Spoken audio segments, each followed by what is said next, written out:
خبر شامل کرتے ہیں مظفر آباد سے۔ ANI نیوز کے نمائندے کے مطابق پاسبان حریت جموں کشمیر کے زیر اہتمام بھارت کے نام نہاد یوم جمہوریہ پر احتجاجی ریلی کا انعقاد کیا گیا۔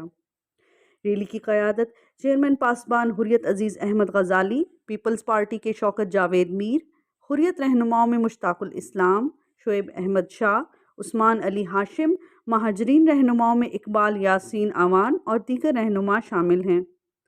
کشمیری مظاہرین نے بھارت کے خلاف اور بھارتی جمہوریت کے خلاف شدید نعرے بازی کی۔ کشمیری مظاہرین نے بھارتی وزیر اعظم نریندر مودی، امیت شاہ، راج ناتھ سنگھ اور اجیت ڈووال کے پتلے نذر آتش کیے۔ عزیز احمد غزالی چیئرمین پاسبان حریت نے ریلی سے خطاب کرتے ہوئے کہا، بھارت جمہوری نہیں ایک دہشت گرد ملک ہے۔ بھارت جمہوریت کی آڑ میں کشمیری عوام اور بھارتی مسلمانوں کا استحصال کر رہا ہے۔ کشمیری عوام بھارتی فوجی کی حاکمیت کو مسترد کرتے ہیں۔ اقوام متحدہ ریاست جموں کشمیر کے عوام سے حق خود ارادیت کے وعدے پورے کرے۔